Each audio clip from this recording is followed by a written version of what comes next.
Welcome to the Dad Bod Comedy Podcast, the only comedy-based podcast that introduces you to a world of fascinating and funny guests. Are you ready to laugh your ass off and feel a little naughty while doing it?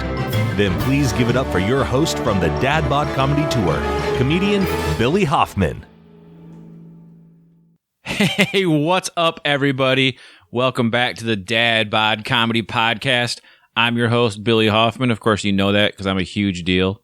Just kidding. Who is a huge deal, actually, is my guest. He's actually not only a huge deal, he is one of my best friends. Back from the outdoor industry days, and holy shit, there's a huge spider in the studio. Jacob Hacker, you're my guest. Should I kill this spider or let him live? Well, Billy, thanks for having me. Kill spiders. We don't let spiders live. All right, I'll be right better than that. All right, I'll be right back. Introduce yourself. Okay. Well, Billy's killing a spider.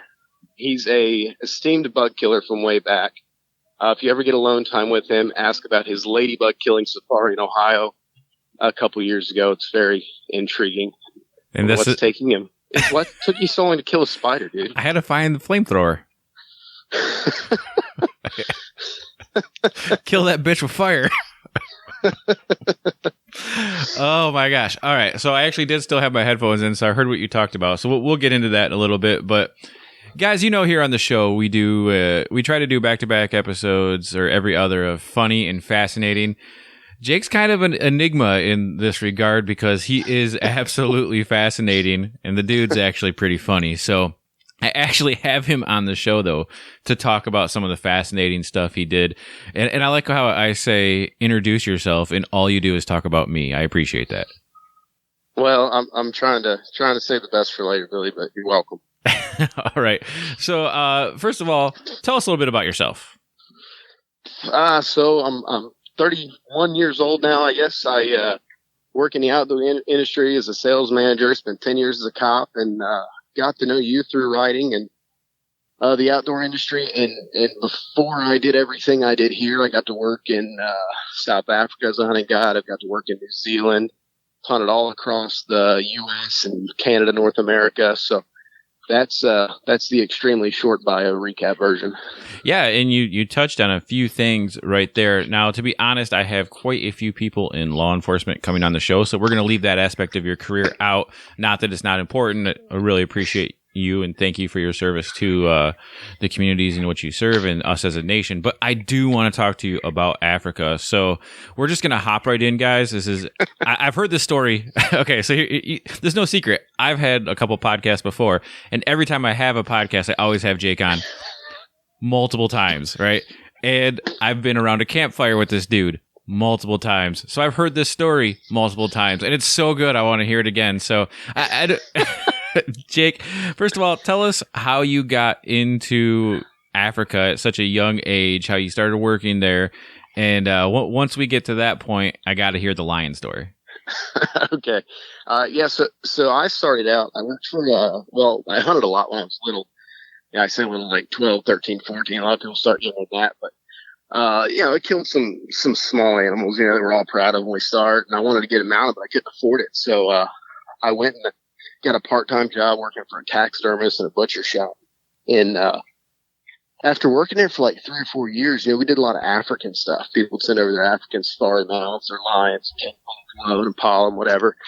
And those guys, man, they're the worst people in the world with knives. They just cut holes in everything. So we would spend hours and hours a day sewing up after these Africans where they got the hides. And finally, my boss said, "Hey, man, why don't you apply as an apprentice for this specific outfitter?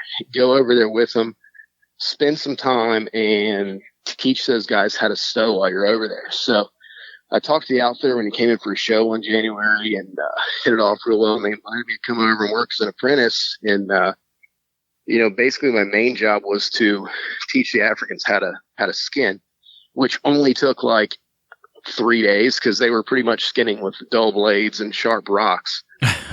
So I took them over a pile of real nice scalpel blades and some nice knives, which somehow I got through airport security with. Dropped those all off there, and then from there I got to have fun being being a wannabe professional hunter the rest of the time I was there. That's crazy. And I know when you were working over there, you're dealing with, the skinners and the guides and stuff. And there's not a whole lot of English, right? So what are they speaking? Afrikaans and... Yeah. No, I mean, actually, they're some of the most educated people in the world. Oh, wow, linguistically. Cool. So the guides, the Anglo influence over there, the guys are mostly white. They speak very good English, but all the trackers, some of our trackers over there had college degrees and they were still trackers, but they could speak, up to 7 languages. Some they speak English, French, German, Zulu, Afrikaans, and other stuff I didn't understand. But they spoke pretty well. I just got back from Canada for work, and the Africans speak better English than the French Canadians up in Montreal. Well, there's a willingness to learn happening there. That's exactly right. I don't think the French Canadians are too thrilled to talk to Jake Hacker from Southern Ohio. And you may have said this, but Africa's kind of a big place. Where exactly were you? I was in South Africa most of the time, and it's entirely possible we might have been in another country we weren't supposed to be in for a couple days.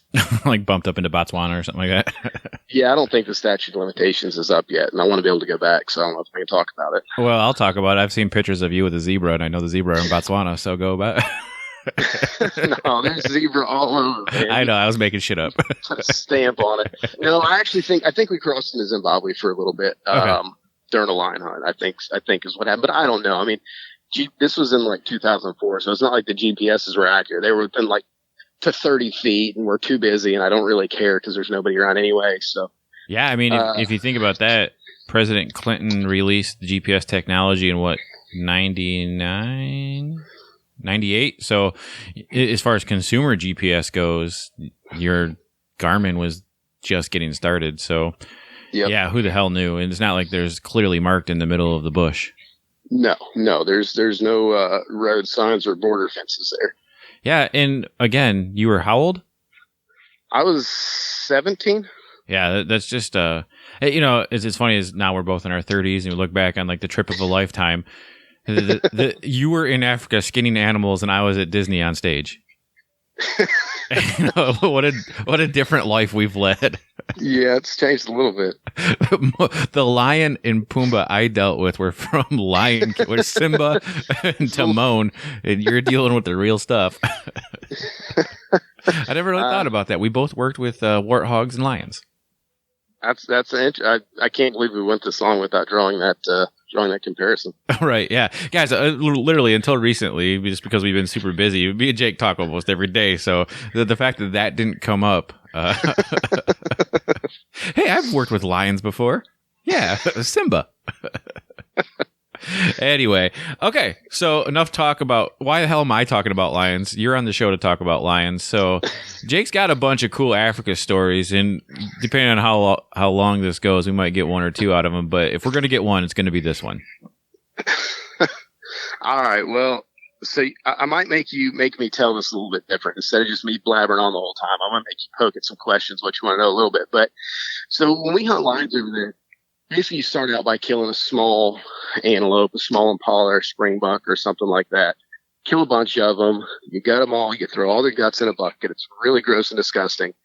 You mix up all the guts in the bucket, and you make a little snowball out of the guts, and you start throwing it way, way high up in the trees. So the lions and everything else can smell it. All the predators will smell that. Sounds like a good job for the 17-year-old kid from the U.S. Yeah, it was really fun until you get to the bottom of the bucket and all the Zulu trackers start having like snowball fights with the stuff. Ugh. And then you end up smelling like the gut pile, which is gross. And it also turns out to be a little less than safe, apparently. But anyway, so after you check out all the guts, you tie whatever intestines you can to the back of the truck, and they just drive down the roads. And they get to certain trees. They look for a branch that hangs maybe, I don't know, 15 to 20 feet off the ground. They look for branches just come straight out off one of those big baobab trees. And then you tie the antelope to your back, and you climb up the tree, and you shimmy out onto the branch, and then you hang it by its horns from the branch. So the antelope ends up hanging where its feet are maybe 8-9 feet off the ground, something like that. So while one person's doing that, the other two people, there's usually three of us in a group, the other two people are out cutting this thorn. It's called a just weight thorn. That's not the scientific name, but it's the real name. And it's like a two-pronged thorn. And once it catches you, you cannot unstick yourself. I mean, you got to have somebody else come out and get you. So they call it that because you got to just sit there and wait while you're hooked to this thorn bush for somebody else to come get you. So while one guy's up in the tree tying antelope, the other two guys go out to these bushes and they cut just biggest pile of these thorns you'd ever see, and they take them and put them around a tree. And what happens is when the lion or leopard or whatever would jump up to get that bait, its mane would get caught in those thorns, and you'd be able to see how long the mane is and use that as one of the key factors in deciding if that's an animal that you want to go pursue. So we do that every single bait. And the fun of it is whoever was tying the antelope had to be fast, because if you weren't fast enough, the other two guys would put those thorns all around the bottom of the tree while you're still up in the tree. Then you have to climb out through those thorns. All right, so I'm going to interrupt you real quick. Well, you said you're in a baobab tree? Yeah, that's like the great big, like a typical when you think of like African tree. It's the Disney's Animal Kingdom tree. Yeah, if you think of that tree like on the Circle of Life song, that's the tree we're talking about. I mean, some of them are like, dude, I don't even know, maybe like 60 feet around. They're huge. Yeah, I think it's BAOAB or something like that. Yeah, BAOBAB, I think. Yeah, so guys, they're really cool trees. So and the other thing is, so the thorns, I guess, the thorns aren't really for your protection at all. The thorns are to grab bits of hair, and these trackers are so good they can tell the age of a lion and everything based off a couple strands of hair. Yeah, well, they look at the length of it. So okay. if you're hunting an adult lion, you want to kill a big male, right? So if you got hairs that are 4, 5, 6 inches long, you can look at those and pretty much think, okay, this is maybe a 2, 3, 4-year-old lion. It's a smaller lion. It doesn't have that big bushy mane that the hunters want. And if they get one that's like 14, 16, 18 inches long, they say, okay, this is a big lion. You know, that's one we definitely want to go after. So they use that. They use paw size and everything like that. Okay. But yeah, no, they're definitely out for our protection. It's more like the joke you play on your friends while you're hunting lions, as you try and get them caught in those thorns. All right. So you're up in the tree and the trackers are setting the thorns around the base. Right. That's how we do every set. And we would do 20 of these sets a day. And our hunt was 21 days on this particular lion hunt. Wow. Yep.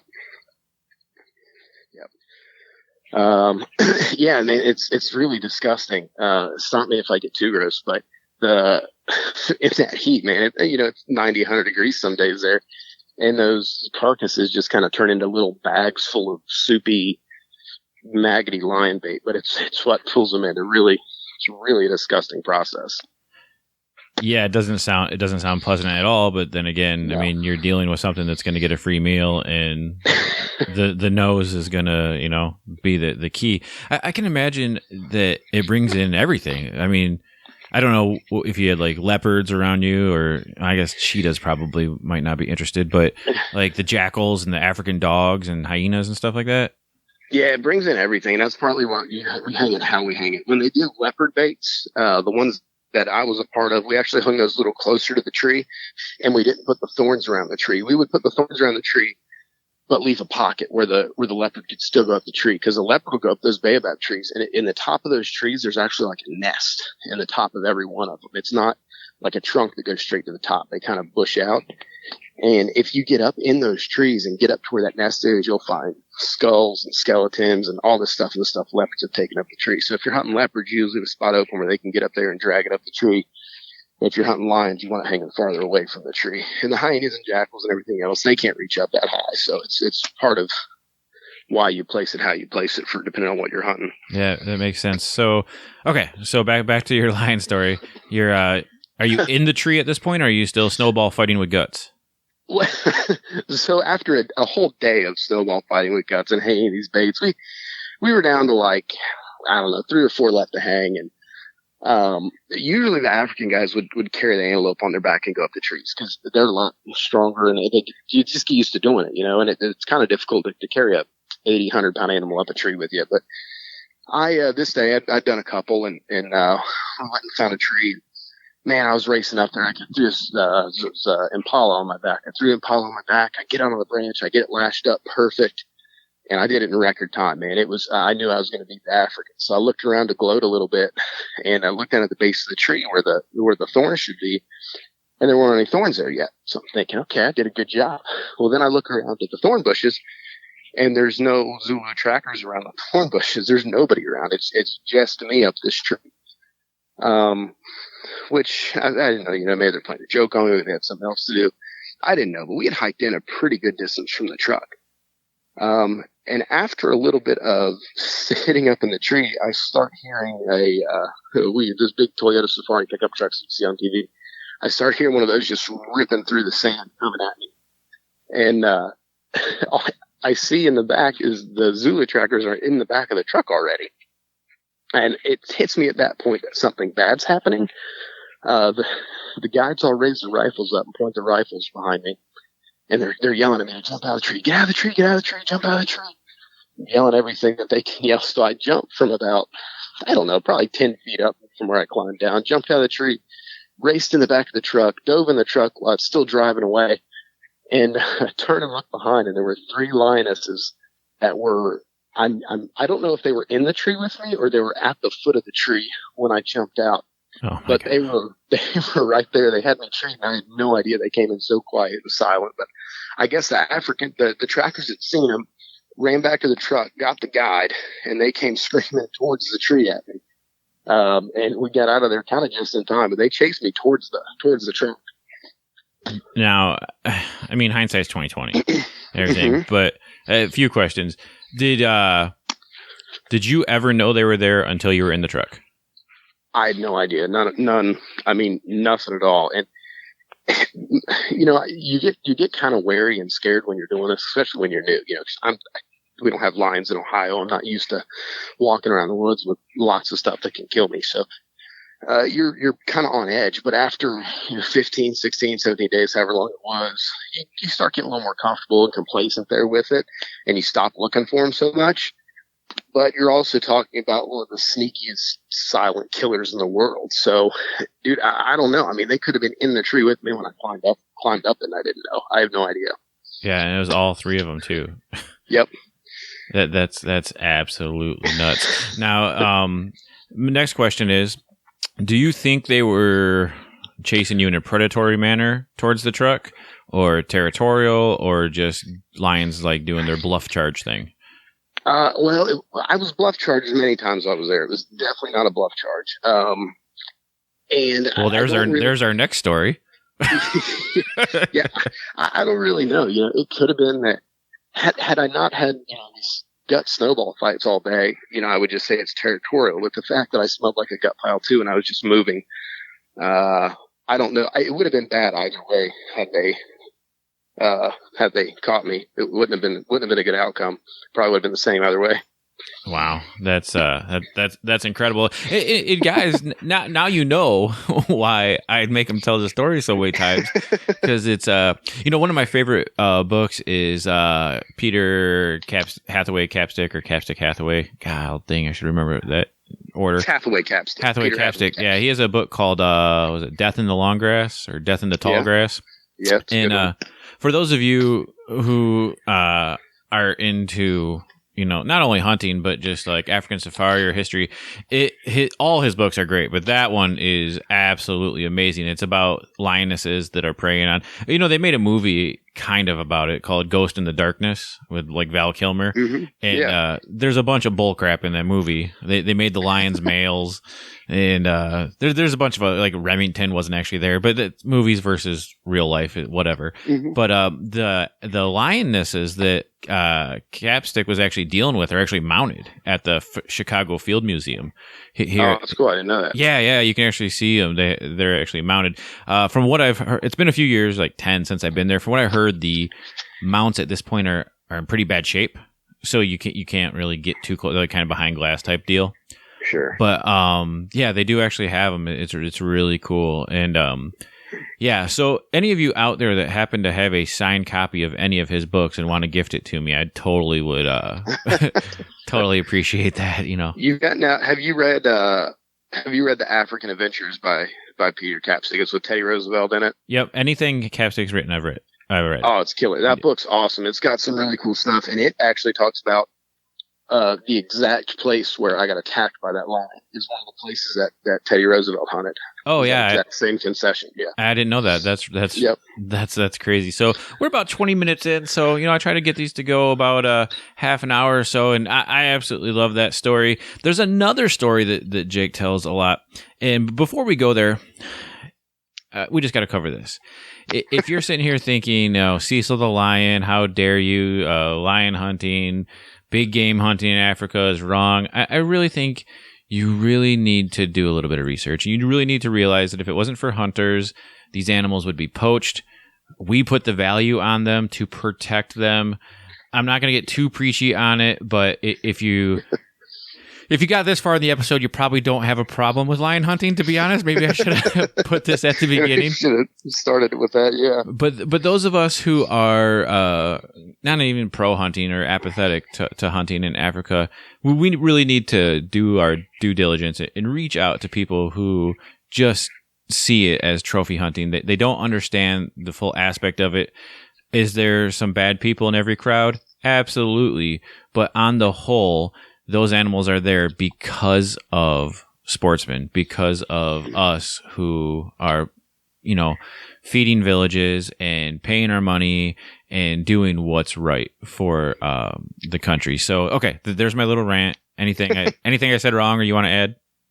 Well, I will just add, in case there's anybody who's still on that's not a fan of our hunting annex. If you just want a case study, just look at Kruger National Forest. It's one of the biggest national forests in the entire world. There's no hunting there at all. And more lions starve to death there than are killed by any other natural means. Everything, the elephants there are starving to death. The lions are starving to death. In the areas where lions are hunted, it's a healthy herd. They're populated. And there's not that suffering in the pride of lions that you see in those non-hunted areas. It's a very interesting case study if you want to look at some details and facts. Yeah, when he says it's the biggest national park, I believe it's the size of Texas. It's huge. Yeah, it's gigantic. It's in a couple different countries, I believe. Yeah, it is. Yeah. Yep. So I gave that preface because I don't know if Jake knows what story's coming up. I have no idea. I want to talk about darting elephants. Okay. And not killing elephants, not hunting elephants, but darting elephants, because and the reason I gave that preface is because not everything about safari hunting or going to Africa on trips is about killing. A lot of it is about management. A lot of it is about science. Doesn't make it any less dangerous. And so Jake has a hell of a darting elephant story, maybe a few of them that he's going to share with us. Yeah, so I'll make it shorter than the last version, but the darting elephant, what the reason for darting an elephant is twofold. One, you get the experience of hunting without actually killing anything. And two, once the elephant's down, it's tranquilized.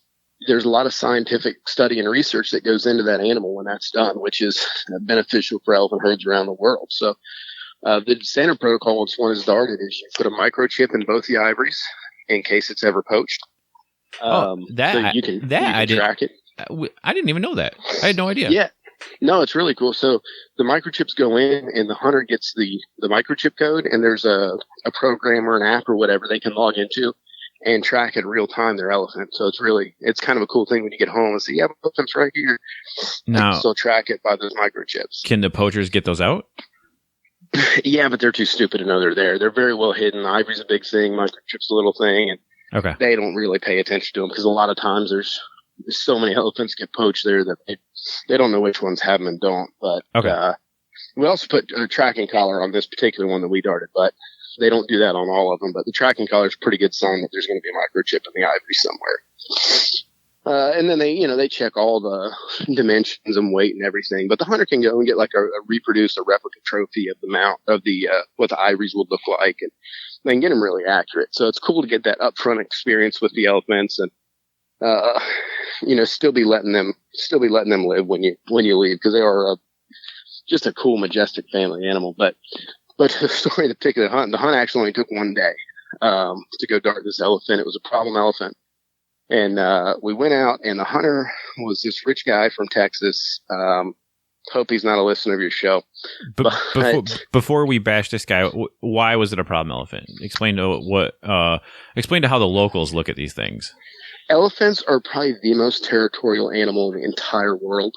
If you're in their space, they will run you out if they know you're there. So and they decide where their space is.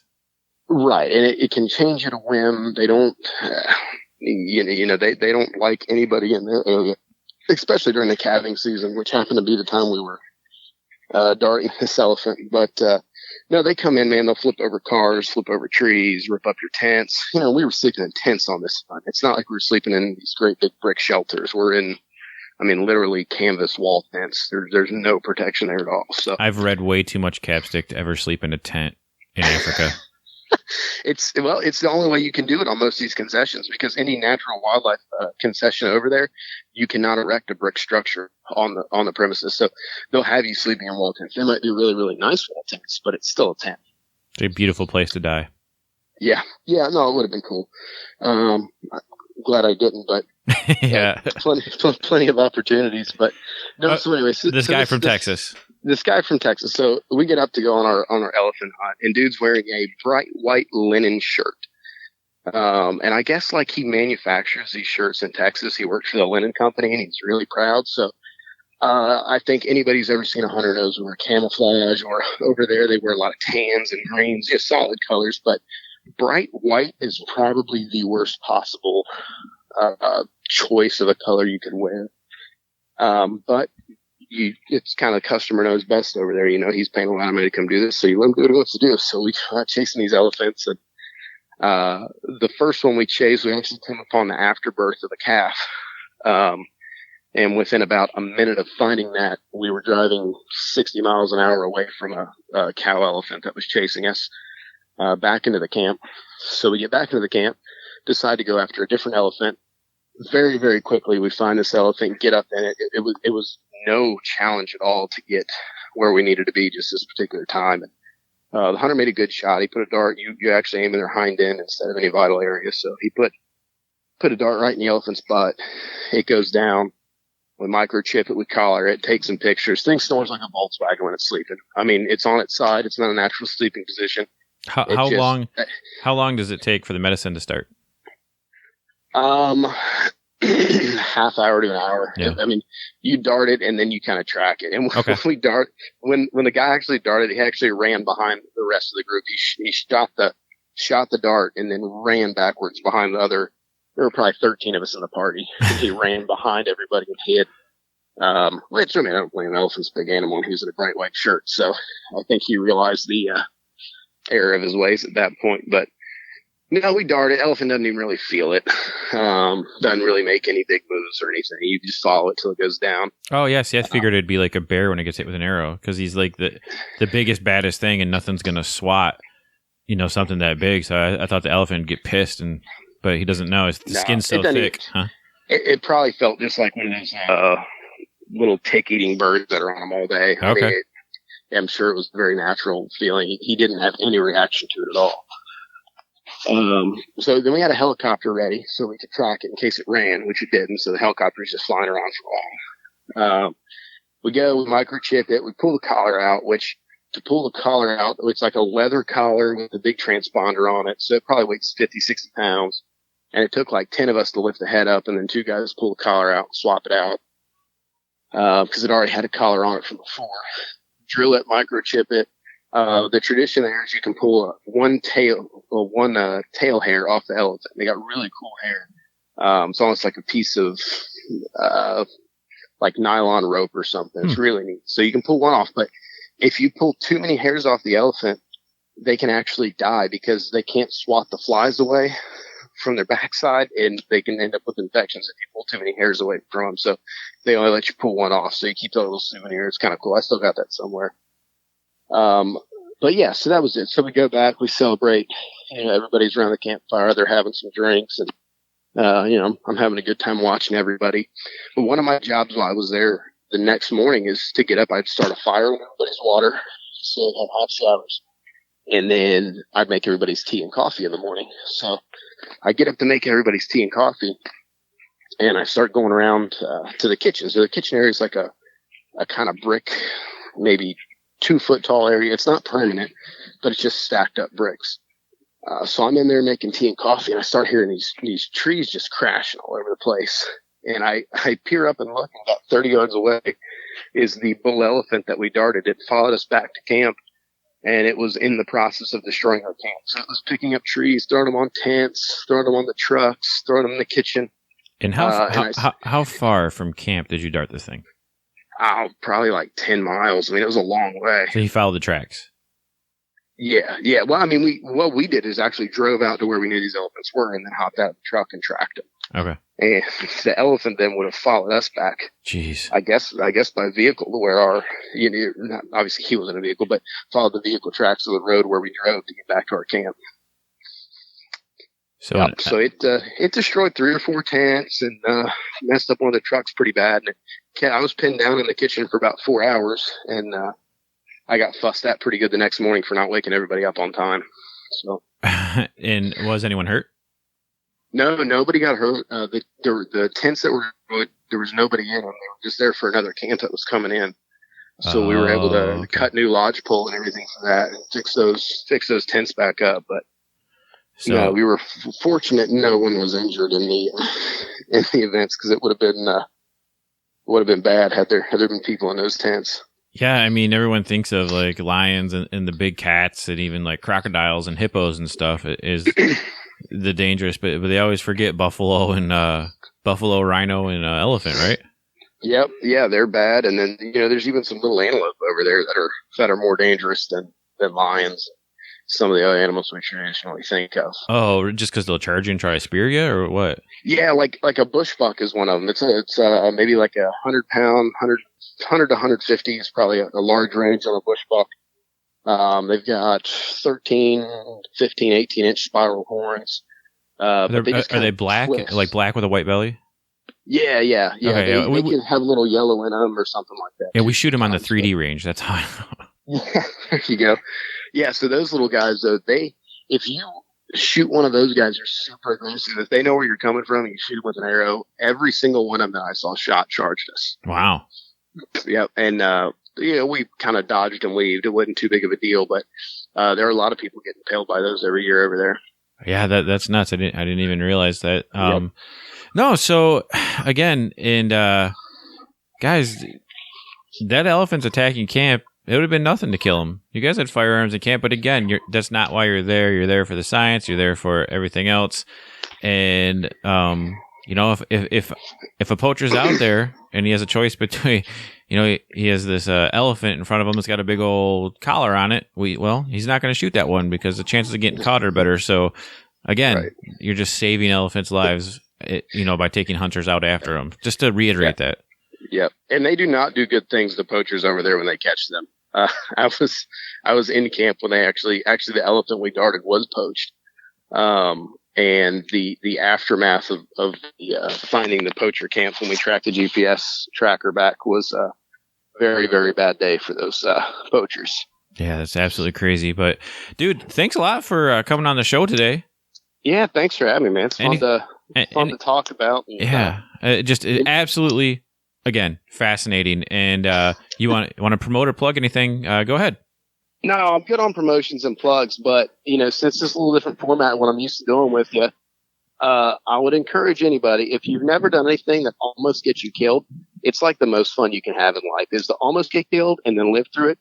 It's a really fun experience. So push yourself a little bit and get out there. You have some good stories if you survive, of course. Yeah. Well, I got a good, we've both been into some situations in our lives. Mine probably most recently with my heart issue, but I don't know that it was too fun or exciting, but that's a little less fun. I don't recommend stuffing your face with butter and bacon to put yourself in that situation. That's not the kind of fun we're talking about. Right, exactly. But the thing is, I got a lot of good stand-up material out of it. You know, I literally like I close my show with the heart story, you know. So it inspired me to actually get on stage and do more comedy. So here we are. So, you know, I can honestly say if it hadn't been for that, we wouldn't be recording this podcast today. So, you know, I don't know, call it what you want, divine intervention or whatnot, but everything happens for a reason, blah, blah, blah, all the cliches. But one thing I'm super thankful for is life. And the other is that you came on the show today, man. I really appreciate it. Hey, thanks for having me, man. Anytime. Hey, and we're going to have you back again because I think right now, I know there's a law enforcement story I want to hear from you that involves a county fair. And a some fish, goldfish. and a goldfish. I want to have you on for that story. We're teasing people now, and there's another story I want to hear about, like the barrels of salt in Africa. So, okay. Yeah, those are both really good stories, but we'll save those for another day. And you know, on my last show, I had like this thing I ended every show with, Jake, and I don't have that yet because we're only like 4 or 5 episodes in. So, all I can say is thanks, and we'll be back next week. See ya.